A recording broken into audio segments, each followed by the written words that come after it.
Say hi to your tea time buddies. We are talking. It's tea time, Franklin. It's tea time.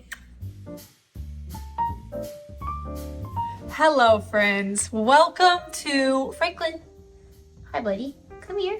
Hello, my beautiful family. Welcome to a new series where we just hang out on the couch together. We have a little chat, one-on-one, and we talk about things, whether that's faith, life, Jesus, everything in between we can chat about with your beverage of choice. I have some tea, but maybe you like seltzer water, maybe you like Coke, Pepsi, pop, soda. Grab your drink, grab a snack. Let's chat. So today we are talking about church. How in the world do you pick the right church? I've been to a lot of different churches. I have been known to be someone called a church hopper.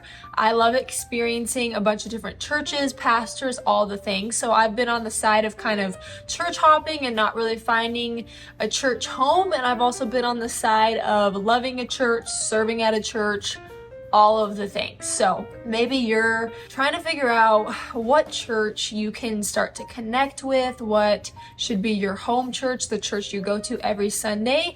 I really advise you to kind of just maybe each Sunday try out a new one until you really find the one, and you don't have to put a lot of pressure on it. Really, kind of what comes down to it for me is, first of all, are they teaching out of the Bible, the real Bible?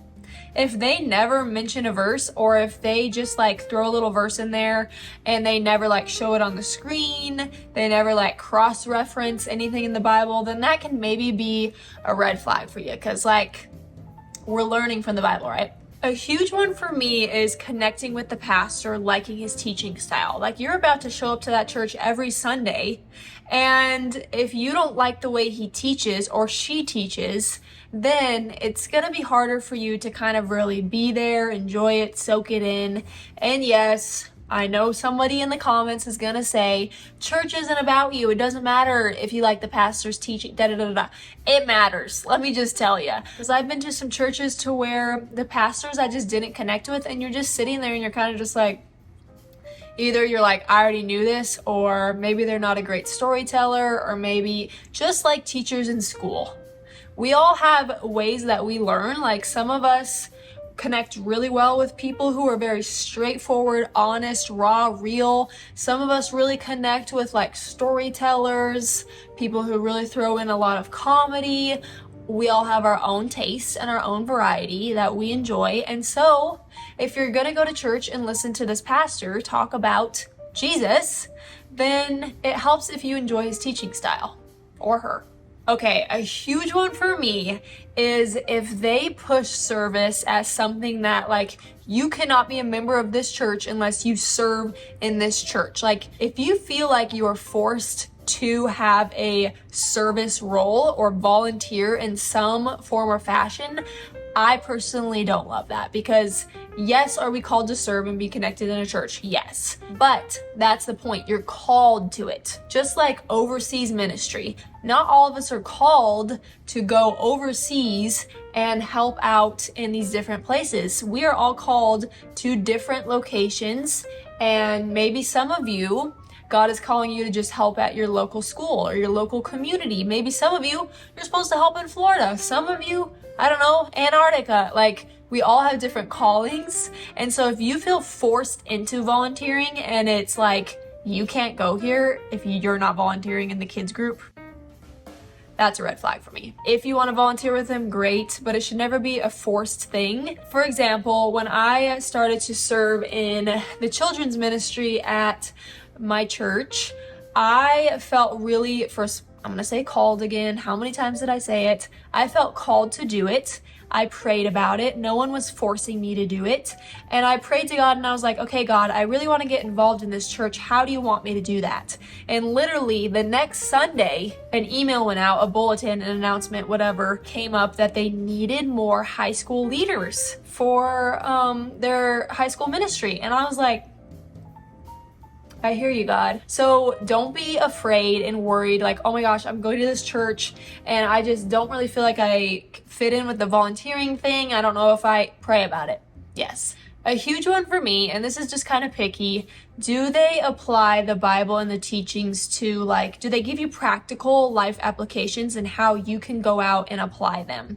And I think this is important because we kind of go to church in order to learn more, in order to connect with people, find the community, and also learn how to go out and be better Christians and to live that life for God. And it's really great when they apply teachings and stories from the Bible and they give you actual action steps in order to do that. There's some churches that get super into like rituals, and I guess like they're very caught up in how things need to be ran to where they don't even let like the Holy Spirit intercede. They're not allowing space for you to have that relationship with Jesus. And once again, that's all up to your own style, but I kind of like more of a laid back environment, not so much of like you have to do these set things every single time you come to church, and before you can pray you have to do this. It's up to you, but that's my opinion. Also, test out a church. Just because you go to one service doesn't mean you're married to that church. You don't have to go back. So go to a couple churches. You can kind of just figure out if you like it or not, if you click. And really, whatever's being taught, just like I said earlier, whatever's being taught, you do your own referencing in the Bible. If whatever they're saying goes against what you already know and what God has told you and what's in the Bible, then that's maybe another red flag. I've been to youth groups before where they have like guest speakers or teachers or whatever, and they were kind of teaching something that I didn't agree with, and I kind of looked through the Bible about it, and it just really wasn't adding up. So I was like, probably not going to go back to this youth group. And so you can have your own discernment. You can make your own choices. Try out as many churches as you want, whatever works for you, because you know what? At the end of the day, you're spending time with God and you're spending time with others in fellowship and community. So that's all that matters. And also, going to a physical church is always amazing, and if you can, do it. But there are so many incredible online churches, and oh my gosh, try this. If you don't want to drive around and go to every single different church every Sunday, watch the live streams. Almost every church has a live stream online, so you can just try them out on there, and if you love it, then go in person. Also, worship. That's the one thing between me staying at home and doing online church and then going in person is I cry during live worship, and I love it so much, and it's like the best time to just connect with God. So I have to go to a real church for live worship. Okay, don't make fun of my Merry Christmas sign. I have this up still because if I took that sign down, my wall would be so bald, naked, I don't know.